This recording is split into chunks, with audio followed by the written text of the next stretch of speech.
Hi, I'm Gray and this is Hub Guitar. We're going to learn a tune by Masaaki Kishibe called Hana, which means flower. In all of the many solo guitar tunes I've encountered, I think this one is one of the best suited to learning how to play solo guitar. And that's because it uses an alternate tuning where the strings of the guitar are tuned differently than they normally would be, and we're going to show you how to do that in a link below if this is YouTube. Alright, so we're in tune to the key of open D major, D, A, D, F sharp, A, D. We've got our capo positioned on our 3rd fret, and we are ready to play Hana. Now when I look at the sheet music, the very first thing I see is a 0. That's the first opening note. That means an open string, and that's going to be on the 4th string. So a lot of people, when they look at their tab, they get a little confused the first time because it looks upside down. If you were to actually flip your guitar over, you would see a more accurate representation of what the tab looks like. The top string here, the thinnest one, will be the top line on your tab, and the thickest string will be the bottom line on your tab. Now that's really nice because that shows you the musical relationships that the notes have. In other words, as the notes go up on the tab, they're actually going up in pitch as well. So it looks a little bit different than when you look down at your guitar. So you've got to get used to that relationship. The 0 reflects an open string, and that's on the 4th string. So I'm going to play that. I can use my thumb. And then you'll see a little arc that's connecting that to a 2nd fret note. So you see the number 2, and you can just fret it and push it, but actually the arc is telling you to use a technique called a hammer-on. That's where you strike that 2nd fret really hard. You do not pluck it again. You pluck once, and you strike. So wind up and punch. That takes a little bit of practice. Maybe do it about 100 times and you should have it down no problem. Going to the 2nd measure, I've got the 6th string and the 3rd string together. Open 4th string, 2nd fret 4th string, open 3rd string, and then I've got the 4th fret of the big string and the 2nd string together. Now I want to do that with my 3rd finger because I don't want to move out of my position. I don't want to use this finger because now there's no way I can get to that next note on the 2nd fret.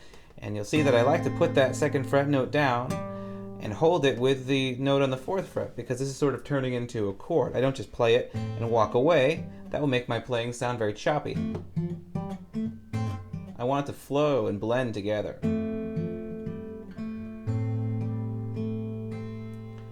Measure 3 is going to have a little bit of a stretch, 2 and 4. That's 2 of the big string and 4 of the little string on the strings 5 and 2.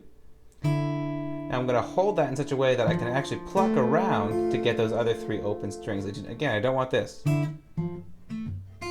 That sounds a little weird. I want to have a nice flowing sound. And then I've got a little bit of a shift here. 2nd fret and open, 4th fret and open. And going to measure 4, we have a little bit of a stretch. We've got to get to the 5th fret and the 2nd fret. A lot of people do prefer to use their 3rd finger. The trade-off is that the pinky can stretch a little bit more, but the 3rd finger just feels a little bit more comfortable. They both work.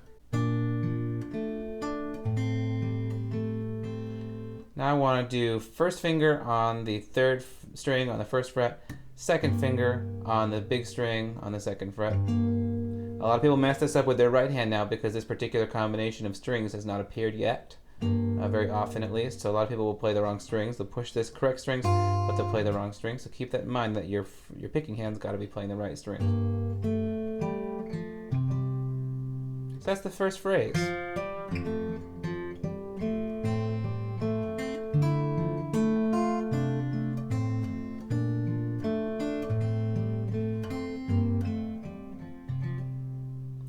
Continuing on, I've got another little hammer on, measure 6, just a repeat. 7 is a repeat too, up to the 2nd half. And let's talk about the 2nd half of measure 7. You're going to play the open 5th string and the 4th fret of the 1st string. That's the opening bit. And then we're going to play 2, 4, 2, open, and then another open string. And that's done by using a series of hammer-ons and pull-offs. So the 4th fret is plucked, and the 2nd fret is plucked. But then after that, I've got hammer on to the 4th, pull off back to the 2nd. Notice that this finger didn't move the whole time. And now pull off to the open string. So one more time. Fret, hammer, don't move, pull off, and now pull off to the open string and then open 2nd string. So all together, and we're going to go to the 8th measure. Mostly just repeated material here. By the time you've got this far, you shouldn't really have a problem with any of that stuff. The next question you're going to ask is, well, what's this? I've got open, open, and 1, 2. Well, the first thing I want to tell you about that is you don't have to do it. It's a hammer-on. That will come very naturally to you if you just play it without the hammer-on. Open, open, 1, 2, open, open, 1, 2, open, open, 1, 2. It'll come very naturally, so you can skip it. Musically, it's the same. See, I didn't play the hammer on there, but it sounded fine.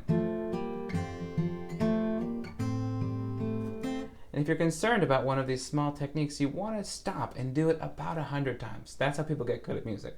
It's not by starting at the top and going to the end and making a lot of mistakes. It's by identifying all those small little areas that are disproportionately difficult and working on them a lot to make them better. You can do them very quickly. That's already 10 right there. So it doesn't take a long time once you get the hang of it to do a little motion like that 100 times just to get it underneath your fingers. Moving on to measure 10. A lot of repeated stuff here. In fact, this is just a repeat of the earlier section, so nothing is changing here. We did add a little bit of a hammer on and a pull off here on measure 13, so the same as measure 5, but we open up, hammer on the first fret, and pull back off. Just a little bit of a decoration, and you know what? You can omit it if you're having trouble with it. It's not a big deal.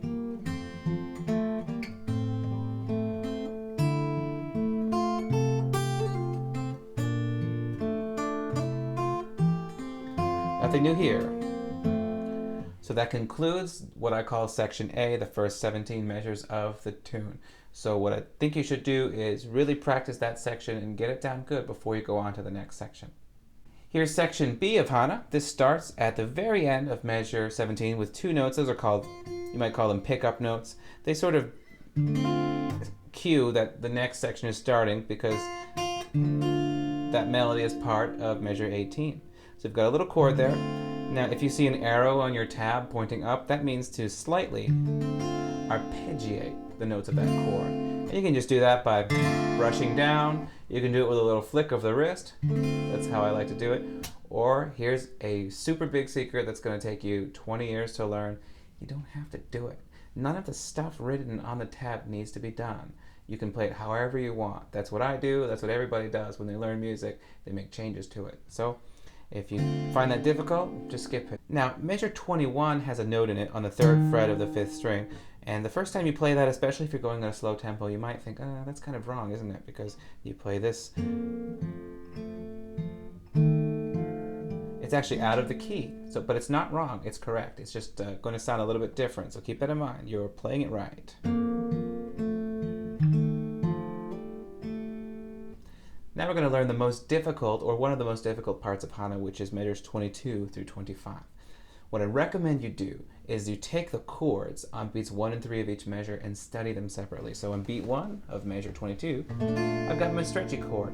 Note that I do need the open E string as my melody note now. Before, when I played that shape, didn't need it. So maybe you didn't hear me play it. Maybe I was pressing down in a way that would actually block that string. So be mindful, you want to hear that high note when you play the first chord. The next chord is just 4 and 5. You can sort of add those open strings that come after that as part of the chord. In fact, you can probably just play all of the strings on the guitar because this tuning is very, very user-friendly. Then we're going to have a chord that's 4, 3, 4. So that's fret 4 of the big string, fret 3 of the 3rd string, and fret 4. There's a couple different ways you can play that. The easiest way is going to be to take your middle finger, put it on fret 4 of the big string, index finger on fret 3 of the 3rd string, and ring finger on fret 4 of the 2nd string. And that's the easiest way. That's probably the way you should do it the first few times. There is a melody note that happens which would make it kind of difficult to do it that way, but the actual chord is easier to play that way. And then we go back. The second half of measure 23 now, we've just got the same chord that opened up measure 18. Note that measure 24, the chord 2, 1, 2, is actually the same shape you just did, 4, 3, 4. Just slid down 2 steps, so don't try to relearn something. Reapply that knowledge you have and play it down 2 frets lower. We've got a bit of a stretchy chord here on the second half of measure 24. That's 2 on the 6th string, 2 on the 3rd string, and 4 on the high E string. And I am using my pinky. I think as long as you're using your pinky on the 4th fret of the high E string, then you'll see that you've got to put your index finger on the 2nd fret of the big string and maybe your second finger on second fret of the third string. And then you can sort of take the notes of measure 25, at least the first half, and combine them together into another chord shape. Then you want to take all of those chords and do a ton of what I like to call chord push-ups. Here's the first chord. I'm just going to play it. I'm going to lift, throw it away, play it. I'm just going to get used to forming that chord shape reliably. I'm going to do it like 100 times. Second chord. Third chord. Fourth chord. Measure 24.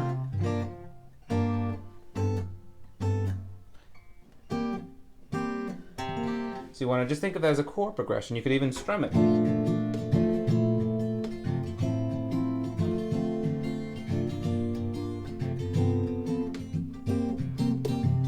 That's a chord progression. That's what this is based on. So you want to get good at playing those chords and switching from one to the other. Then, instead of doing the push-up, you actually just play a chord and then switch, and then play the next chord and then switch. Play the chord, switch. And that's going to be what helps you play this thing pretty smoothly.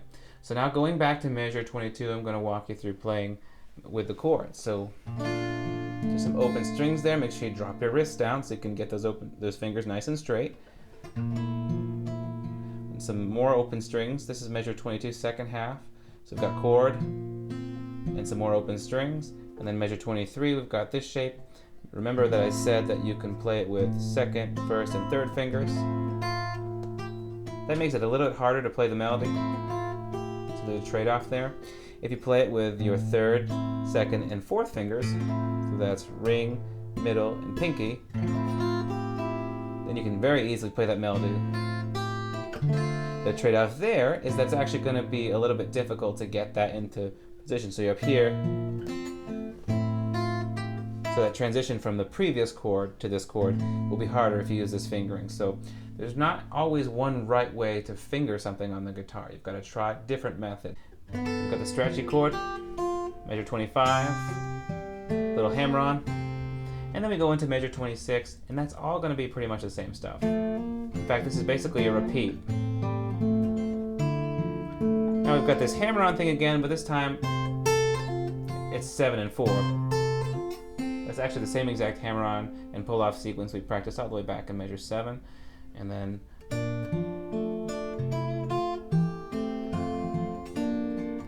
nothing new there, and that concludes section B.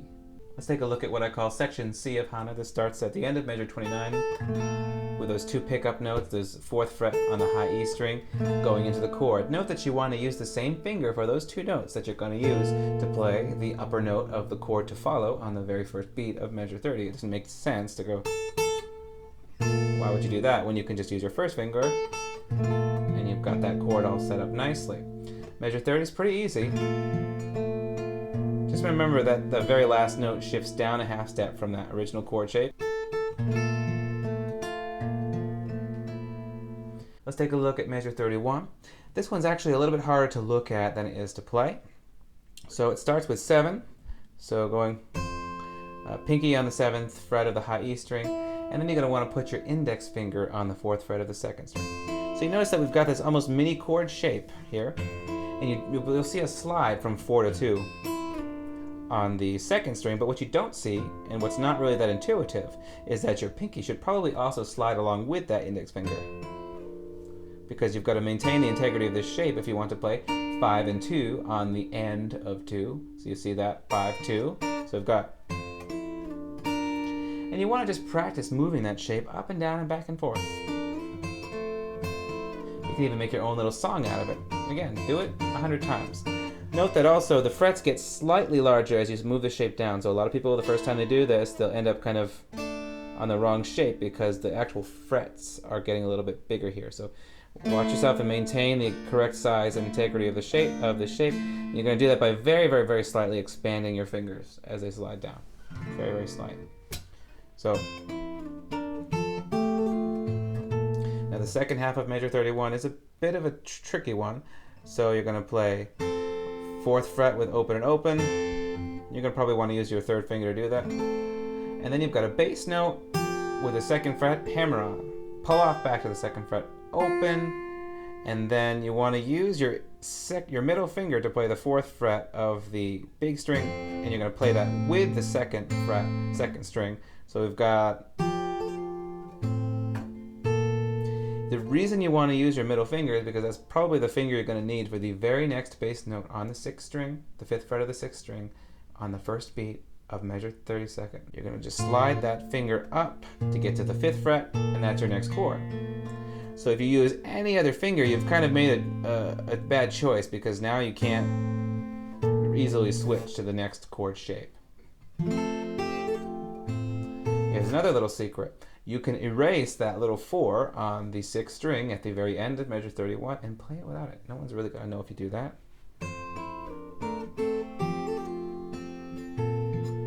Don't even really hear it. So it's much better to have a full, complete performance with a couple tiny little changes that no one will hear than it is to pull your hair out over one little thing that you can't do yet. Measure 32 is nothing more than measure 30 repeated. Measure 33 is a little bit of a scale. So we've got 0, 5, and then 3 and 0, but that's actually a unison. Those are the same note, so you don't have to play the open string. Just adds a little bit more of character to the lick. So we could actually just play another nice little subtle adjustment you can make to this tune to make it easier to play. Measure 34 is again measure 30 and 32, same thing. Measure 35, we're going to have that same thing we did on measure 31. And then measure 36 starts a little bit of a different idea. Keep in mind that the last 2 beats, or however you like to think of it, the last the 1 and 2 and the 2 and the open and the 2, the last half of measure 36 is basically a chord. That means you need to set it up correctly. So you want to put your index finger on the 1st fret of the 5th string, and maybe your pinky on the 2nd fret of the 1st string. And then you can use your 2nd finger, your middle finger, on the 2nd fret of the 4th string. Now the whole thing can kind of slow down a little bit. Got a very, very big stretch from 2 and 6. Now if you're just beginning at the guitar, this stretch is pretty hard to play. You can do a very, very similar thing if you move the melody note, which is on the 2nd string, to the 5th fret of the 3rd string. You can do an almost identical thing. So the difference is, here's your full stretch, and here's your adjusted lick. So the last 2 notes of that adjusted lick I just played were both on the same string, and that does make it a little bit less flowing and nice compared to this. But you know what would really make it sound terrible is if you messed it all up because you can't do that stretch and you're trying to do a stretch that you can't do. That's one way to make this tune sound awful. So you know what? Making a little tiny adjustment here, that's a pretty good idea to me if that's going to make it easier for you to play. We're going to go to measure 38 now. A lot of people ask about this. Classic example of something that looks hard, sounds cool, really intimidating, but actually it couldn't be easier. This is a very, very guitar player friendly thing. You play the shape on 4 and 3, you throw in an open string on the 4th string, you do a slide down to 1 and 2. So think Ziploc bags, right? 4 and 3, slide until your thumb hits into that capo, and you've got that nice sound. Then you're going to open up to 2 open strings, but you're going to return right back to that shape you had been on after into the slide, the 1 and 2. Again, do it 100 times, do it 250 times. It won't take you that long. Measure 39. Now at the end of 39, we should see a big bar line with 2 dots indicating, hey, it's time to go back to that repeat. And now you're thinking, what repeat? I've been working on this tune for 4.5 weeks. I forgot there was a repeat. But there is a repeat. If you go back to measure 10, you'll see that same thing, only it's kind of flipped over. So when you arrive at measure 39, you're going to go all the way back to measure 10, and you're going to play until you reach measure 27. Now, looking at measure 28, you should see a 1 and a line over it. And that's telling you that that was the first ending of a repeated segment. So you've already done that. You're going to play from 27, you're going to skip directly to measure 40, where you should see a 2. So the first time you play from measure 1 to measure 10, and that's the first repeat starting, so you continue on measure 10. When you get to measure 27, you continue on to measure 28, all the way to measure 39. Then that was the first repeat. You go back to measure 10, and you play from measure 10 all the way to 27 again, but this time instead of proceeding to 28, you go straight to the ending at measure 40, and that's what we're going to talk about next. So here's the last 3 measures of Hana, and it's easy to neglect, but the end of a tune is really your chance to leave an impression. Imagine that you played a pretty strong performance, but then at the end, something catastrophic happened, like your pants fell down, everyone's laughing at you. It's not a good ending to have. Another great reason to spend a lot of time on the ending, you can say to yourself, well, I know the beginning, I know the end, now I just got to fill a little bit in the middle, and I'll have my song sandwich, as it were, for measure 40, 41, and 42. You can do a little bit of what's called a ritardando here. That just means you slow down. So from 5, you're going to do 4, hammer on to 5, pull off to 4, pull off to open, and then maybe do another hammer on to 2. It's just having the patience to do it a bunch of times. Measure 41, this is really special effect where the notes of the guitar really blend together.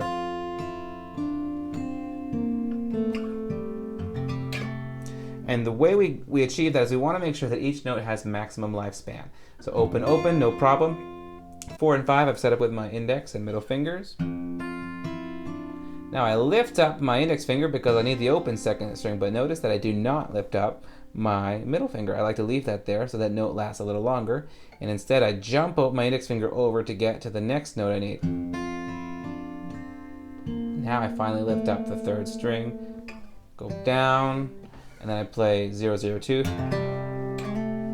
You can slide up to 4, you can hammer on up to 4, maybe you can even bend up to 4. A lot of different ways that you can end this tune, but focusing on making those notes really melt together and have a nice kind of slow down effect is the key to making the ending seem nice and beautiful. So that's it, Hana by Masaaki Kishibe. Practice each section separately. First with section A. When you feel confident with that, go, make that 20% of your time and spend 80% on section B. When you feel really confident with both of those, do it again. Spend 80% of your time on section C and just occasionally review A and B. That's the key to making a little bit of practice time go a long way.